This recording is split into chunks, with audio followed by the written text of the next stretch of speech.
नमस्कार, आप देख रहे हैं सिटी पोस्ट लाइव और आपके साथ मैं हूं अंजलि। बीजेपी के वरिष्ठ नेता पूर्व केंद्रीय मंत्री आरके सिंह ने पवन सिंह को लेकर एक बहुत बड़ा बयान दे दिया, जिसको लेकर अब बिहार से लेकर दिल्ली तक सियासी बवाल तो तय है। दरअसल आपको बता दें, जब पवन सिंह को लेकर उन्होंने कह दिया है कि बीजेपी के कई वरिष्ठ नेताओं ने पवन सिंह को पैसे दिए हैं चुनावी मैदान में खड़े होने के लिए। अब ये देखने वाली बात है कि किसने पैसे दिए हैं, क्यों पैसे दिए और कब पैसे दिए हैं।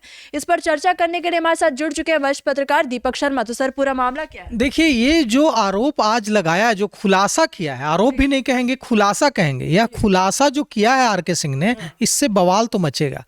आरके सिंह ने खुलासा किया है कि काराकाट से जो पिछली बार पवन सिंह जो गायक हैं, अभिनेता हैं, पवन सिंह ने जो चुनाव लड़ा उपेंद्र कुशवाहा के खिलाफ, वे चुनाव नहीं लड़ना चाहते थे। पवन सिंह को बीजेपी के कुछ वरिष्ठ नेताओं ने पैसे दिए और उनको पैसे देकर कहा कि आप चुनाव लड़िए।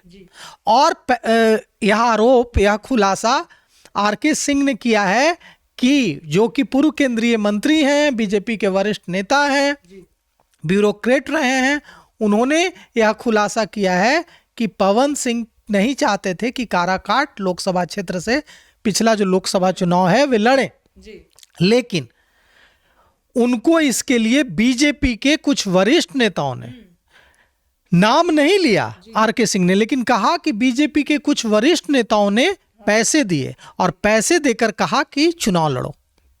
इसके बाद पवन सिंह काराकाट में चुनावी मैदान में उतरे और उनकी वजह से वहां सीपीआई-एमएल की जीत हुई, माले की जीत हुई और एनडीए के जो प्रत्याशी थे उपेंद्र कुशवाहा, उनकी हार हुई।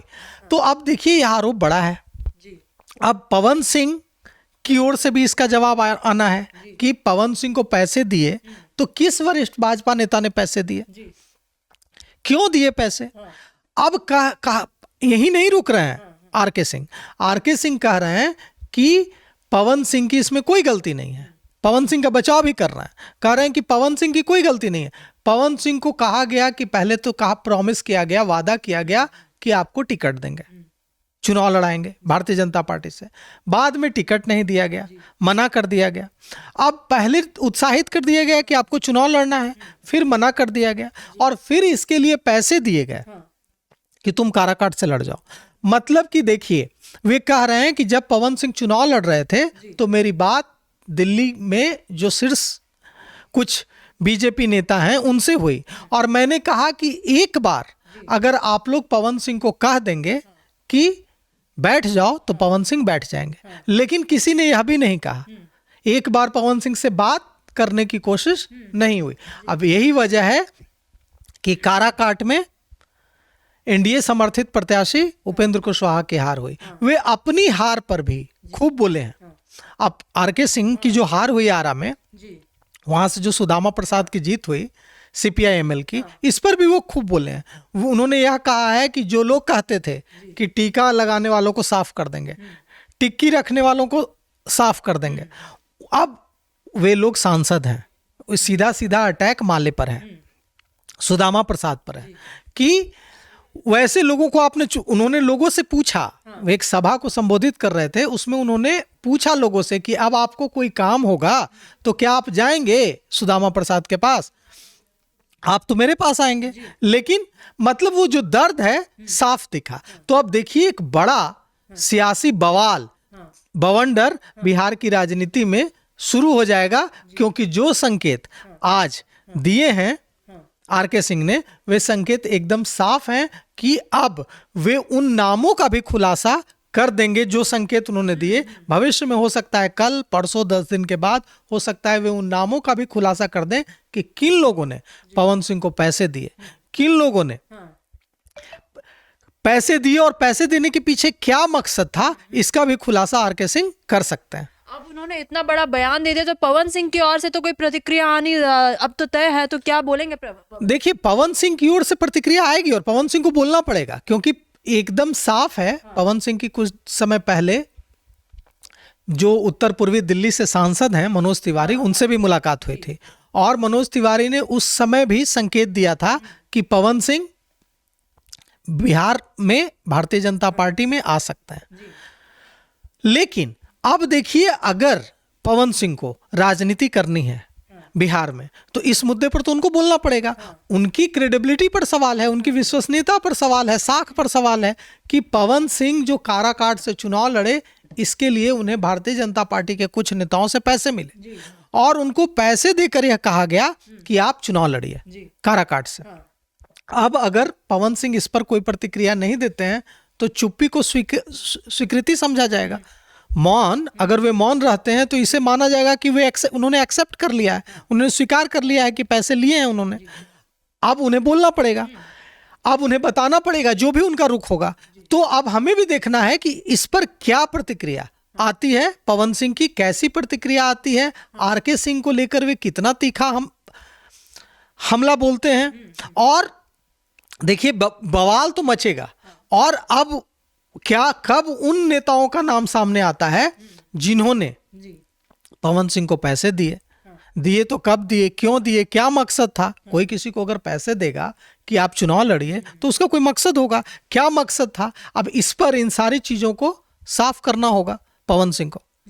अब उन्होंने इतना बड़ा जो बयान दिया, बयान देते वक्त वो बहुत ही ज्यादा नाराज नजर आ रहे, तो क्या ऐसा हो सकता है कि वो बीजेपी छोड़ देंगे, अपनी नई पार्टी बनाएंगे? हाँ, उन्होंने ऐसे संकेत दिए। हम आपको बता दें कि आरके सिंह जो ब्यूरोक्रेट रहे हैं, जो केंद्रीय मंत्री रहे हैं और वरिष्ठ भाजपा नेता हैं, उन्होंने आज जो संकेत दिए हैं वह संकेत ये हैं कि वे बेहद नाराज हैं। और उन्होंने यह भी संकेत दिया कि हो सकता है कि वे अपनी नई पार्टी भी शुरू करें, क्योंकि उन्होंने कहा कि मैं नहीं चाहता था कि मैं पहले से स्थापित कोई जो पार्टी है उसको ज्वाइन करूं।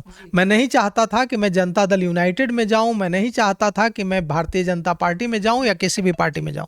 मैं अपनी पार्टी शुरू करना चाहता था और मैं चाहता था कि मैं अपनी पार्टी शुरू करूं और पढ़े लिखे लोग, साफ सुथरे, जो आपराधिक छवि के न हो, साफ सुथरे लोगों को हम लेकर पार्टी शुरू करना चाहते थे। लेकिन इसी बीच नीतीश कुमार को लगा कि पढ़ा लिखा आदमी है। उन्होंने कहा, आरके सिंह ने कहा कि नीतीश कुमार को लगा कि पढ़ा लिखा आदमी है, तो उन्होंने मुझसे बात की। बाद में भारतीय जनता पार्टी को लगा कि नहीं, अच्छा इंसान है, काम कर सकता है, विकास कर सकता है, तो भारतीय जनता पार्टी की ओर से ऑफर आया।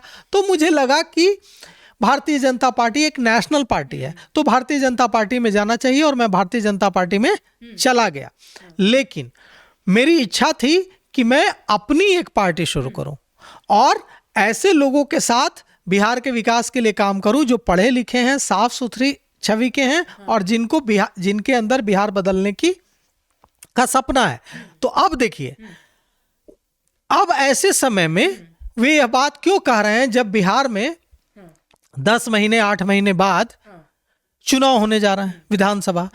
इसका साफ संकेत है कि आरके सिंह की यह योजना हो सकती है कि वे अपनी पार्टी शुरू करें और अब कई सीटों पर उम्मीदवार दें। अब देखिए, अगर आरके सिंह अपनी पार्टी शुरू करते हैं और कई सीटों पर उम्मीदवार देते हैं तो इसका सीधा सीधा नुकसान एनडीए को होगा, इसका सीधा सीधा नुकसान भारतीय जनता पार्टी को होगा। तो अब आरके सिंह को मनाने के लिए क्या कदम उठाती है भारतीय जनता पार्टी? बीजेपी के जो शीर्ष नेता हैं वो कैसे मनाने की कोशिश करते हैं आरके सिंह को, और आरके सिंह के मन में यह ख्याल क्यों आ रहा है कि उन्हें नई पार्टी शुरू करनी चाहिए ऐसे लोगों को लेकर जो पढ़े लिखे हों, साफ सुथरी छवि के हों। तो जैसा कि हम जानते हैं, पहले से ही नई पार्टी एक शुरू हुई है जिसका नारा यही है कि हम साफ सुथरी छवि के लोगों को लेकर आगे बढ़ेंगे। प्रशांत किशोर ने इसी नारे के साथ, जिसकी बात आरके सिंह कर रहे हैं, इसी नारे के साथ पार्टी शुरू की है जनसुराज, कि हम साफ सुथरी छवि पढ़े लिखे लोगों को लेकर पार्टी शुरू करेंगे। अब अगर दूसरी पार्टी जनसुराज के बाद इसी नारे के साथ बिहार बदलने और साफ सुथरी छवि के लोगों को साथ लेकर नारे के साथ अगर आरके सिंह पार्टी शुरू करते हैं तो इसका खमियाजा निश्चित रूप से भारतीय जनता पार्टी को होगा। इसका नुकसान भारतीय जनता पार्टी को होगा, एनडीए को होगा चुनाव में। जी हाँ, जाहिर तौर पर ये देखने वाली बात होगी कि आरके सिंह ने, जिन्होंने एक नई पार्टी शुरू करने का कभी सोचा था, तो क्या वो एक नई पार्टी शुरू करेंगे? और पवन सिंह का इस पर क्या बयान सामने आता है, क्योंकि ये तो तय है पवन सिंह की ओर से इस पर कोई प्रतिक्रिया जरूर आएगी, क्योंकि आरके सिंह ने इतना बड़ा बम जो फोड़ दिया, ये देखने वाली बात होगी। अगर पवन सिंह की तरफ से अगर कोई प्रतिक्रिया सामने आती है तो सबसे पहले हम आप तक पहुंचाने का वो काम करेंगे। तो फिलहाल इस खबर में बस इतना ही। आगे की खबरों के लिए आप बने रहिए सिटी पोस्ट लाइव के साथ। आपका धन्यवाद। और इस पूरे खबर के बारे में आप क्या कुछ सोचते हैं, आप हमें कमेंट सेक्शन में जरूर बताइएगा। शुक्रिया।